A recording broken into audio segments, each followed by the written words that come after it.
attention, please. It's time for the final countdown. The show starts in 10. If you have a dream, 9. And if you have a goal, 8. I want you to go after it. 7. It doesn't matter your age. 6. And it doesn't matter your race. 5. You can make it. 4. I promise. 3. So go. 2. Be defiant. 1. And live your dream. Unafraid. Defy all odds.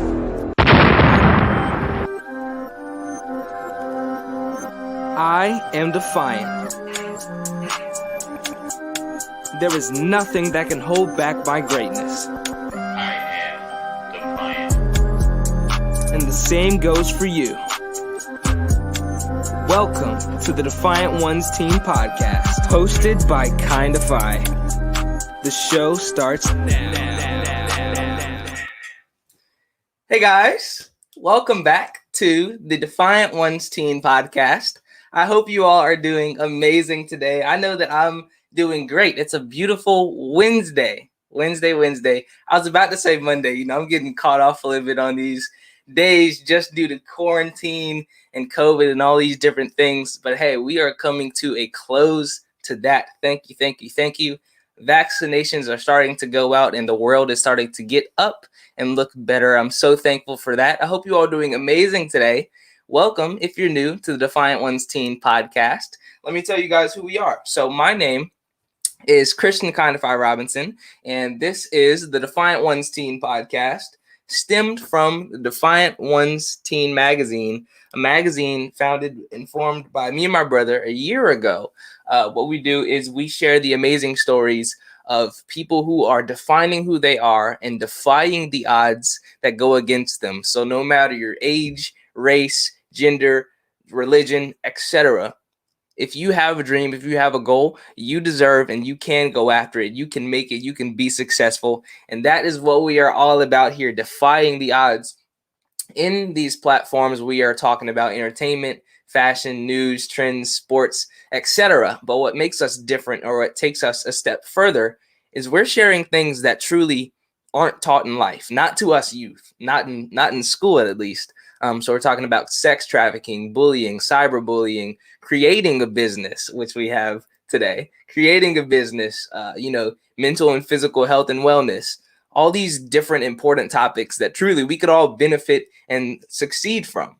But mainly we're learning the stories of true influencers and legacy builders who are making a difference in their lives and in others that we can learn and grow from, which is why I'm so excited today, because truly, we have an amazing guest here with us today. He is an amazing author, podcast host, an entrepreneur, public speaker, everything like that. I'm talking about the one and only Steve Preda. Wow. Hey.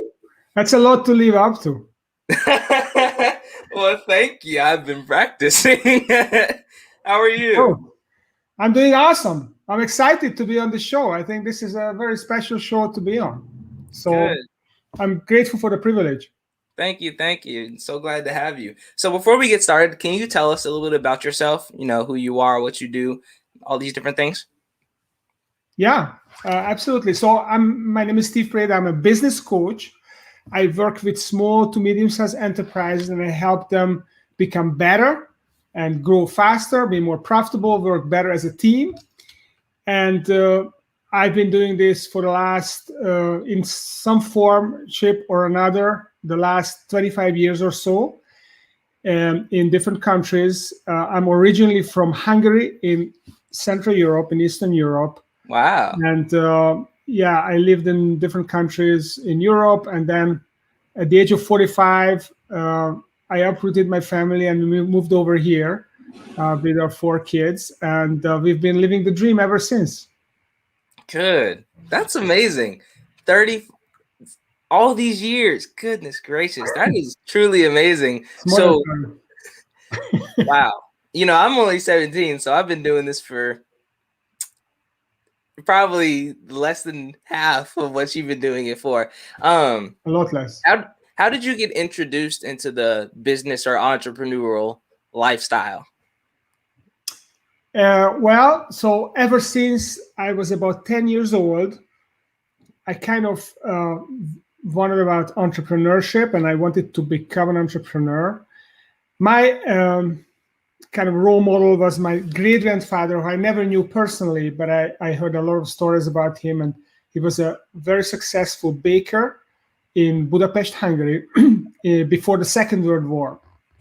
And his story is, he was an orphan at the age of 13, and he wanted to come to America, and his relatives paid the money for the ship to take him to America, and they were going to take a train from Budapest, Hungary, to Hamburg, where they would have boarded the ship.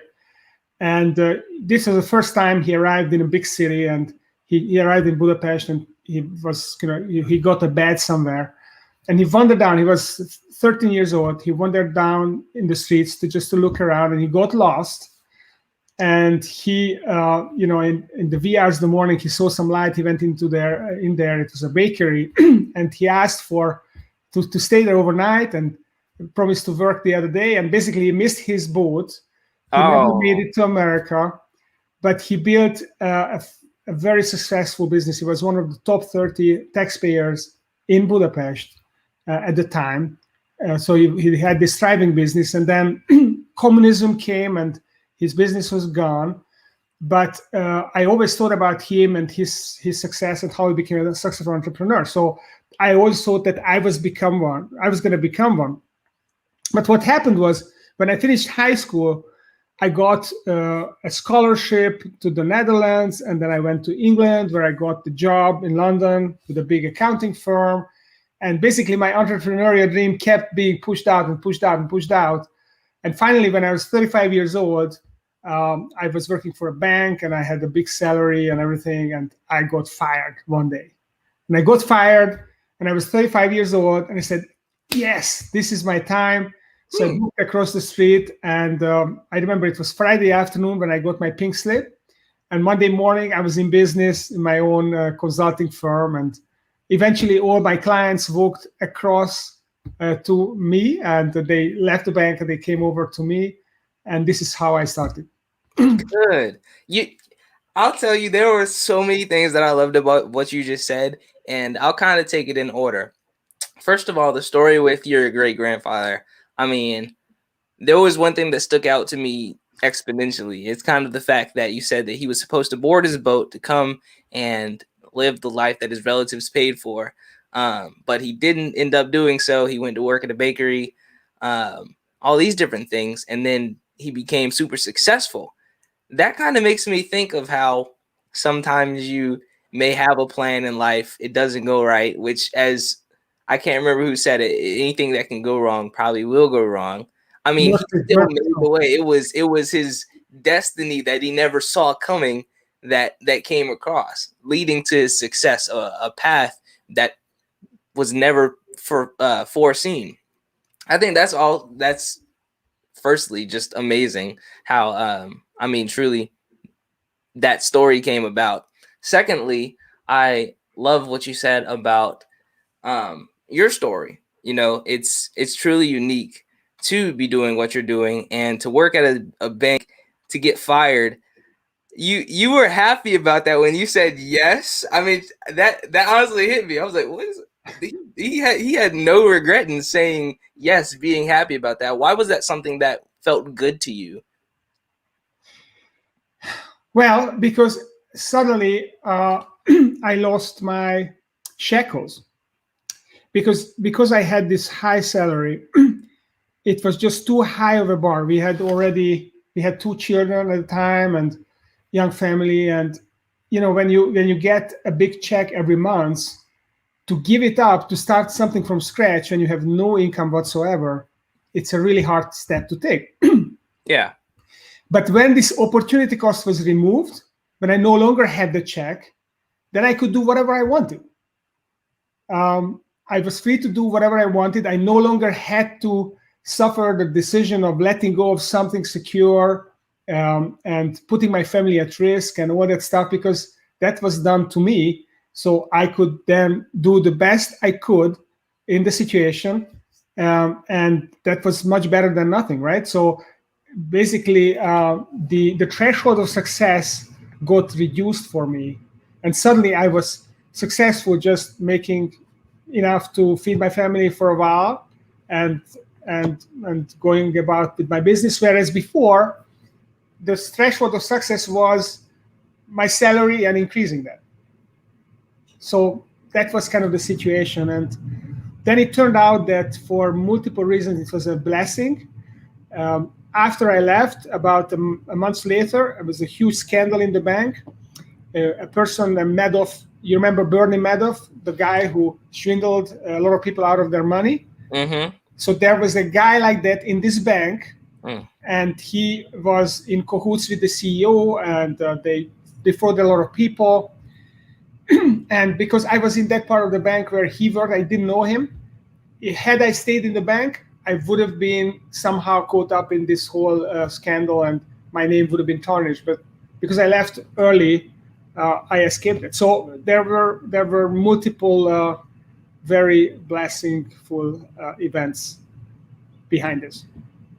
I got a big smile on my face. Yeah. And you took that, you ran with it, and you are very successful now, helping over 250 business owners create their business and truly boost it to become a viable business. Can you tell us the 4-phase plan to creating a viable business?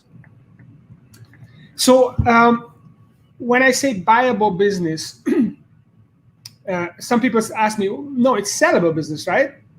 No, it's viable business. There is a rhyme and reason for it, because if you have a good business, which other people are willing to buy, then why sell it? You don't actually have a reason to sell it unless something forces you to do that. So the goal is not to sell the business. The goal is to build a business that other people would want to buy, which is a valuable asset for you, and then use that business to propel you to your ideal life. And there are 4 parts to this process of building this business that propels you to the ideal life. The first part is to figure out what your ideal life would actually look like, because most people don't know that. They never think about it. They just put one foot behind another or in front of the other, and they just go, week by week, month by month with their lives, even entrepreneurs. But I think it's really important to think about who you are as a person and what makes you happy, what kind of purpose you have in life, figure it out, and then you go after this purpose, because anything is possible. You just have to have a plan, and you just have to work the plan. So that's the idea behind Viable, that first figure out, what do you want to use your business as a vehicle towards? What is this ideal life? And for some entrepreneurs, it's going to be actually running a successful business. That's their ideal life. This is where they thrive. They love it when they come up with the strategies. There's a competitor that they need to beat, and they have to grow, and they have come up with new products, and they serve the customers. That can be extremely rewarding. So that may well be the thing.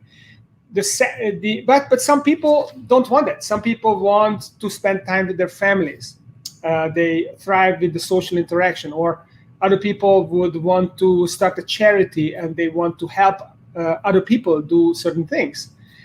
And other people would have a hobby, and they just want to pursue their hobby. So whatever it is, it doesn't matter what it is, but articulate what it is, visualize it, and then figure out what it's going to take you financially to get to that stage. So let's say I want to start a charity to help underprivileged children, and it will take, and you'll need $5 million to start this charity and to kind of keep it going, make it sustainable. Then this is my goal. I have to harvest $5 million from my business at some point. Let's say I want to do it in 10 years. Okay. And my business is worth $1 million. Then I know that I have to quintuple the value of my business. I have to go from a $1 million business to a $5 million business in 10 years. And that's going to be my plan. So first, figure out what your ideal life is. Then figure out what it's going to cost. And then the next one is look at your business, we value your business. You can actually, I have digital tools that are freely available, and people can go online and can figure out their magic number, which is the amount that is required for their ideal life, and then value their business, figure out the size of the business in order to give them this amount. So at the end, I will share the websites for that.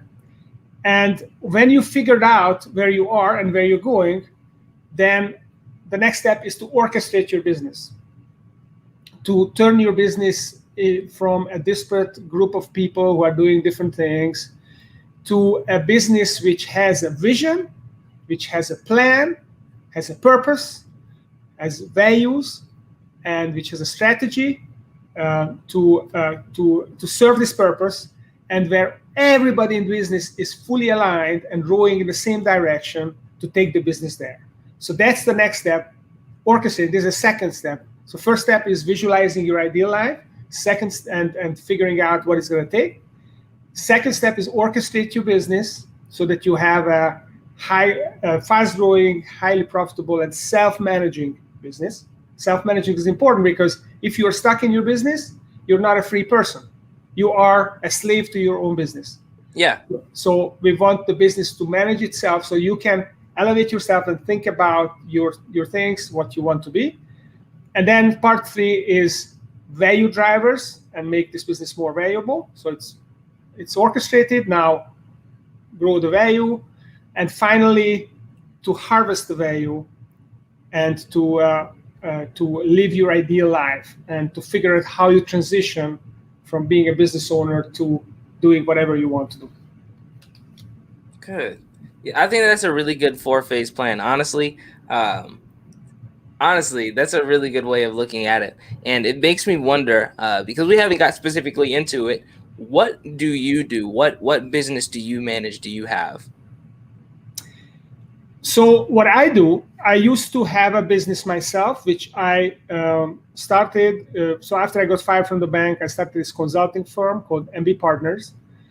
And we grew rapidly, and then we had some real challenges. In 2008, we almost went out of business, and somehow we survived. And then eventually, we decided to come to America in 2012. And as I was packing my luggage, figuratively speaking, I got a phone call from a guy called Christian. And he was a successful private equity guy. And he said, hey, Steve, let's merge our businesses. Let's be partners and let's build this kick-ass company in Central Europe and let's conquer the region. Yeah. But, hey, Christian, this is such a wonderful plan. I love it. And it's an honor that you thought about me. But actually, we already committed to coming to America, so I'm not able to be your partner. However, it's kind of good timing. If you want to buy my business, just give me a proposal and I'll consider it. So he said he agreed to do it, and I waited a week, and finally I got an email from him with his proposal, and I opened it up excitedly, and I wish I never asked for this proposal, because basically it told me that, Steve, you're a loser, you don't have a business, it's not self-managing, you are the chief cook and bottle washer in this business, everything depends on you. So if you're out of the picture, then we are happy to buy your fancy furniture and your computers, but we're not going to pay anything for the business. We'll give you a commission when all those transactions happen that you say you're working on. So that was like having a cold shower. It was very sobering. At that point, I had been telling all my clients how to make their business viable and how to make it attractive. And there I was, the cobbler, bare feet, not having a viable business. So I hunkered down, decided not to sell it, of course. We moved over here. I was moving every 3 weeks. I spent a week in Budapest. I went to Bucharest, Romania, where I had an office as well. And I started empowering my people. So I found a book called Traction, and they talked about this process of how you can orchestrate this business. And I implemented that process, and I empowered my people. I appointed a new managing director, head of sales, head of marketing, head of operations, And my guys loved it. They absolutely loved it. And they ran with it. And, after time, I felt like they don't need me because they can run this business for me. And after 12 months, Christian called me up and said, "Hey, Steve, let's sit down. Let's have another conversation because I see that this business is working. You moved to the States and this business is working and thriving. And I'm really interested because it looks like a self-managing business." So we got together, and within 2 weeks, we signed an agreement, and he bought my company. So that was my business. And then I moved over here and became a business coach. And I started working with other companies, and I realized that that the system that I implemented in my business is a great system for other business owners. And I started teaching them on how to orchestrate their business with what I call management blueprints. So management blueprint is kind of a generic franchise system where you implement all those management concepts that have been created the last 100 years, which all the Fortune companies have already implemented them, but the small businesses, they don't know them, right? Yeah. And you can actually, these concepts are packaged into these books like Traction, which tell you how to orchestrate your business and make it really efficient and really productive, and how to get the people excited to work for you. And that's what I do. I work with companies and I help them do this process. And I bought my own book, Buyable, and I talk about 10 different management blueprints that help you implement this kind of order in your business. And I also talk about the management concepts and all that other stuff that we spoke about. Very, very good and very wise. I have 2 immediate things that I really, really have to ask after something like that. So first of all, when Christian came to you, you were approaching him to have him buy your business, and he said that it wasn't a good, well-managed one. He wanted your face out of the picture if he were going to go about that. A lot of people, because this goes broader than just not to say anything about it. This goes broader into everyone else's story as well. A lot of us get criticism, we get hate or doubt to what we're doing, whether it's through ourselves or whether it's through others. So when you were approached in this way, obviously it wasn't a good feeling. What made you decide to keep going and not to listen to that? That's the first part of my question. The second part of my question is, you said that you found a new management team, you started to work, you moved locations, you did all these different things to upgrade yourself and your business as well. Why is it important to change your environment, change who you're around, and make things better to or make change, if that makes sense? Mm-hmm.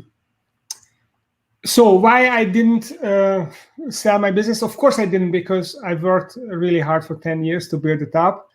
And I thought it was valuable. I had really good people, and it was not it was completely out of the question that I would sell it like that.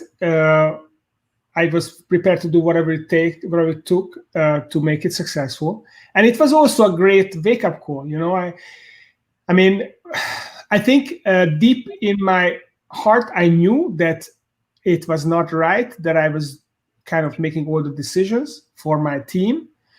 But you get caught up with this idea of you being the most, the smartest person in the room, and you make all these decisions. All these people are looking for you to make the decision. It makes you feel powerful. Yeah.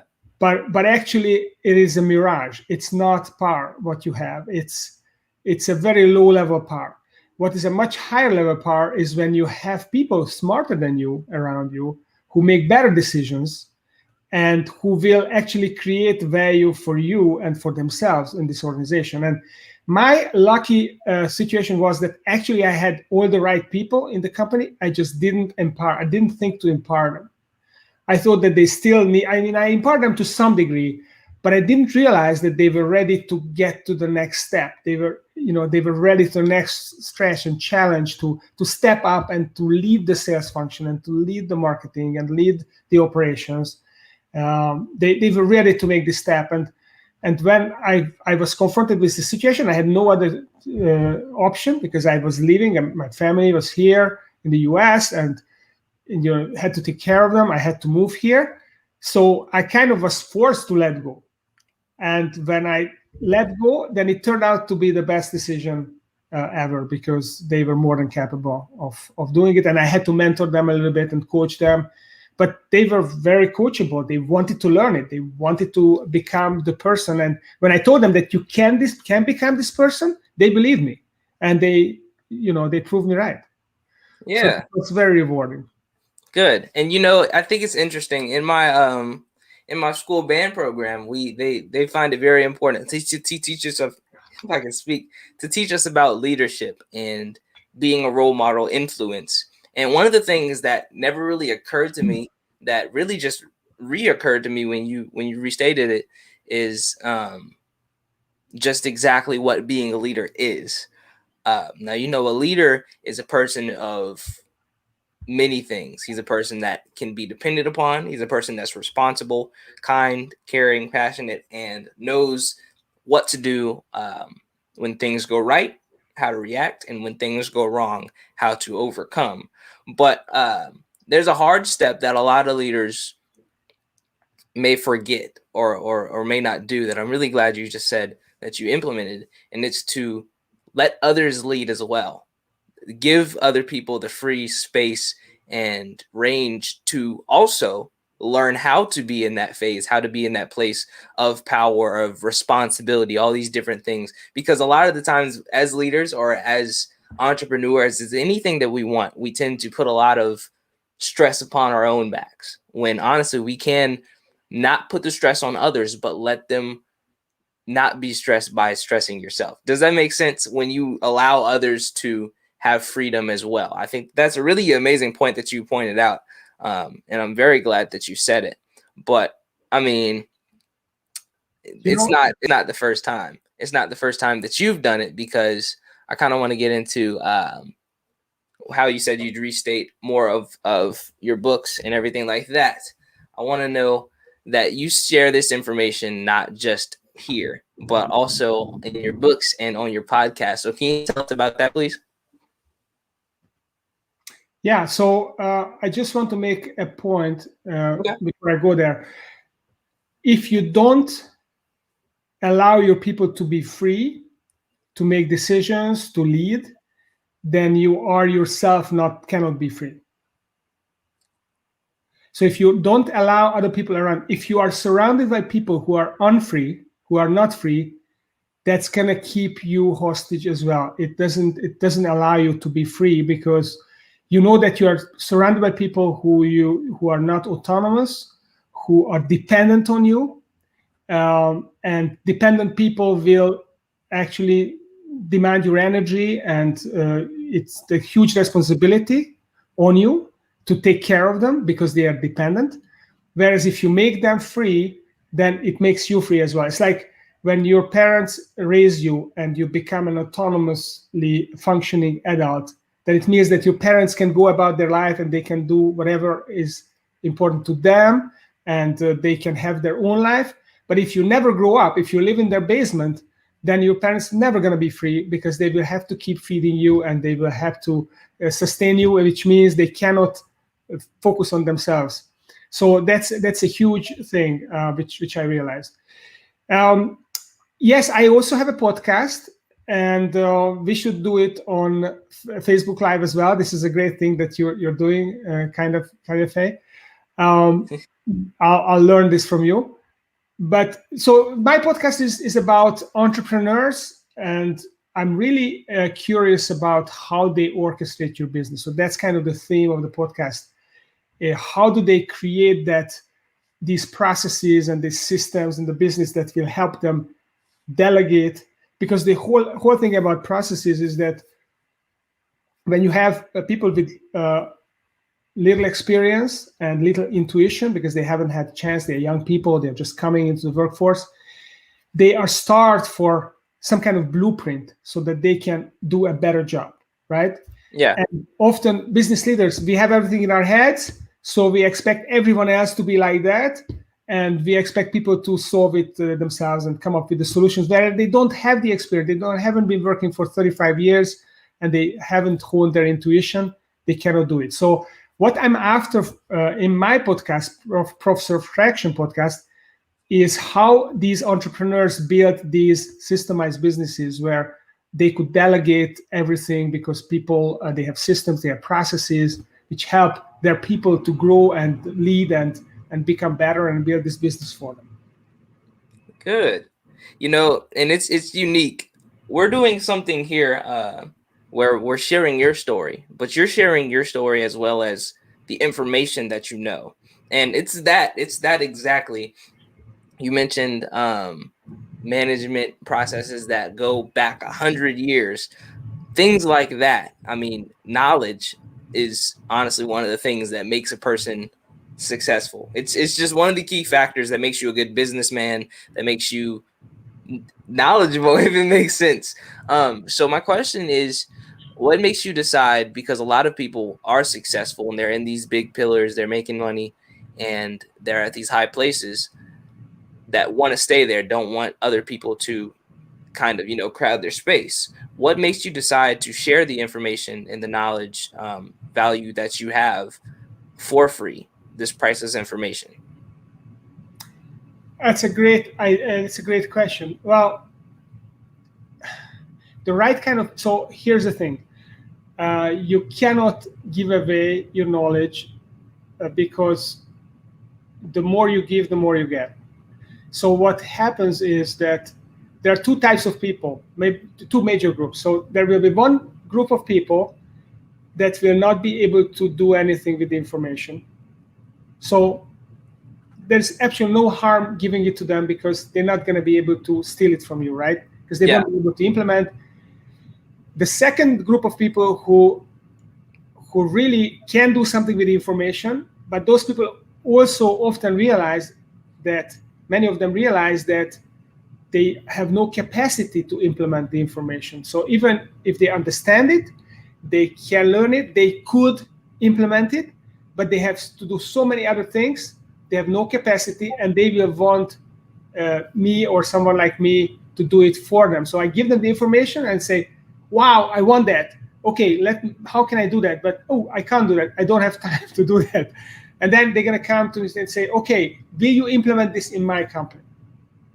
So that's why it's great to give it away. And the third reason is that the more you give away, the more people will be aware of it, the more people will be talking about it, the more it is more well known this information is going to become, which will kind of broadcast it to all those other people who can use it and who can actually then come to you and ask you to help implement it. So it's really this. It's a win-win-win. There's absolutely no downside whatsoever about it.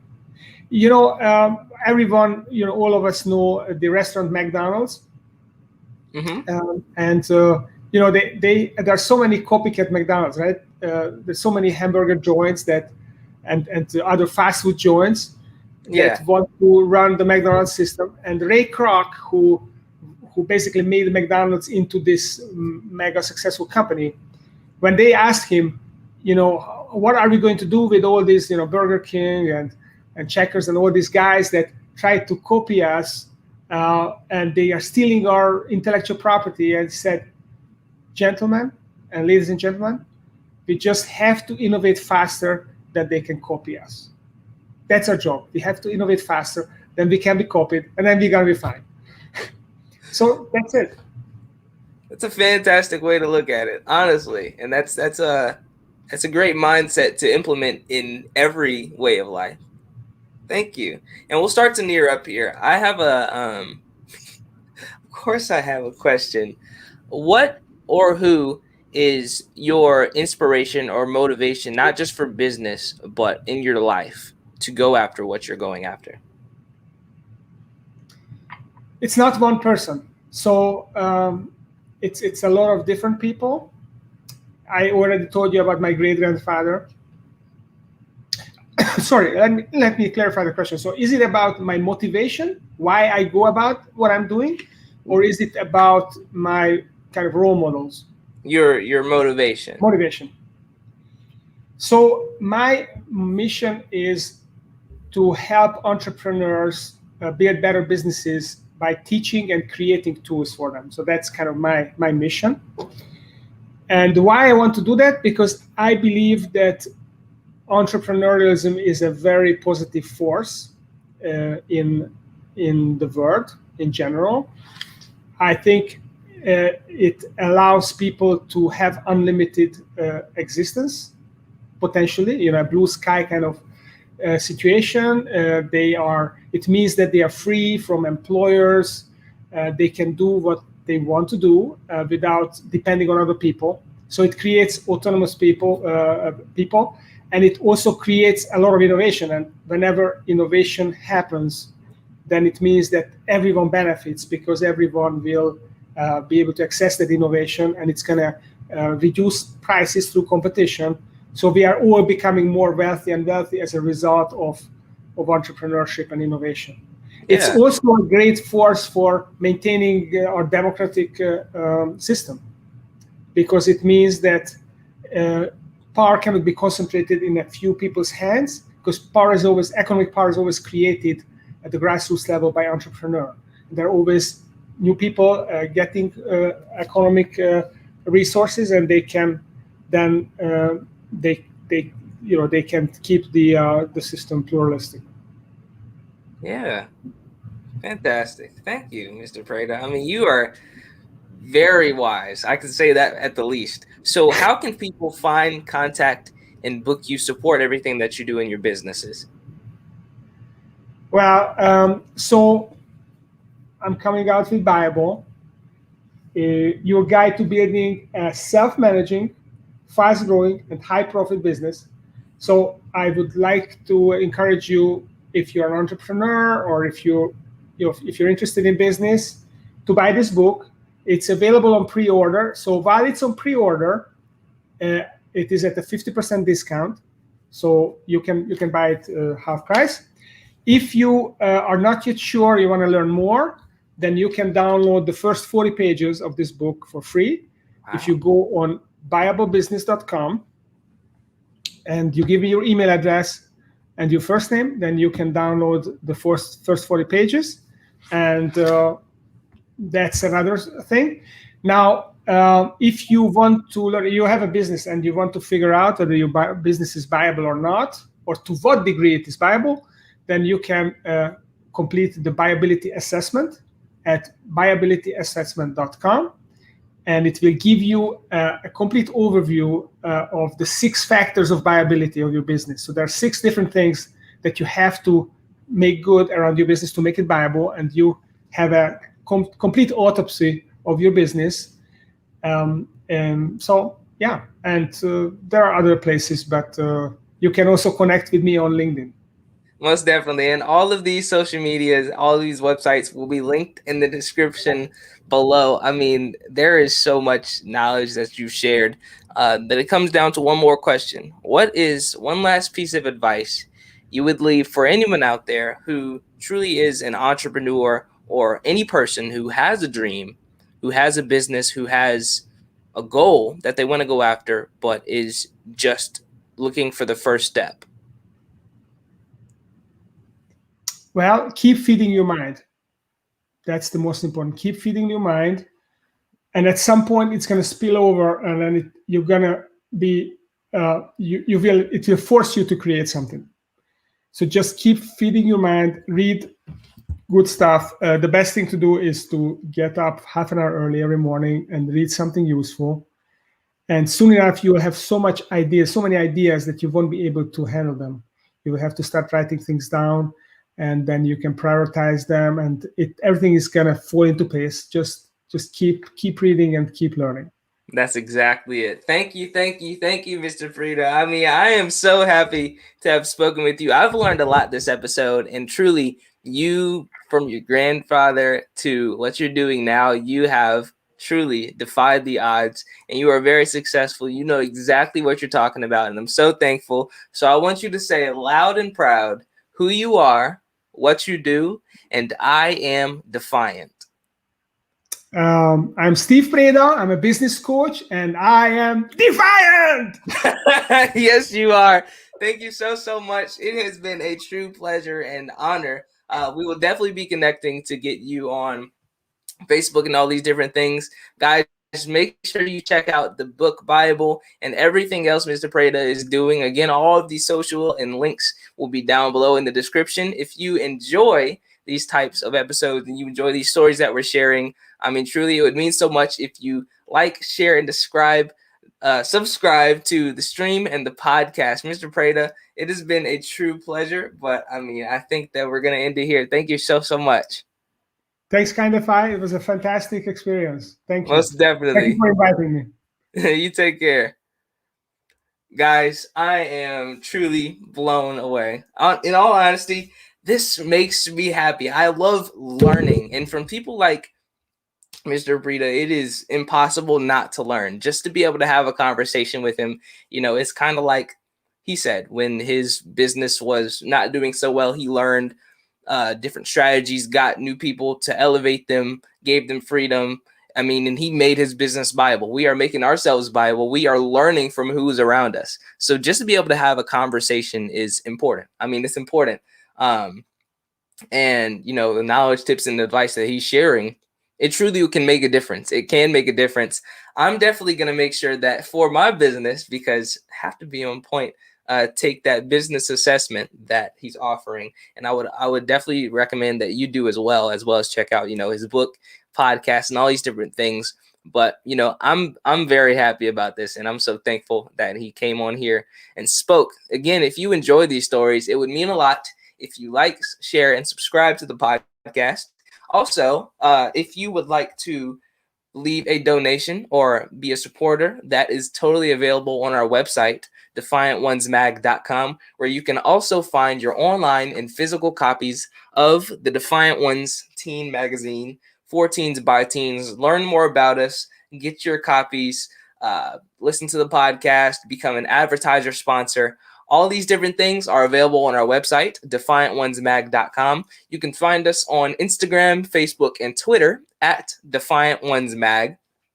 And you can find me, your host, Christian Kindify Robinson, on Instagram and Facebook at Kindify. That's Kindafye. You guys are either looking at my face or listening to my voice. I appreciate you either way. You can find us, of course, on Facebook and YouTube visually and also audibly on iHeartRadio, Pandora, Spotify, all these different platforms. I mean, we're on everything. So if you enjoy this, I so thank you and appreciate you. I will definitely be back with another episode soon. And guys, just an update. The next magazine will be coming out on April 15th. So be on the lookout for that. I thank you guys so much. And I hope you have a fantastic rest of your week. Take care.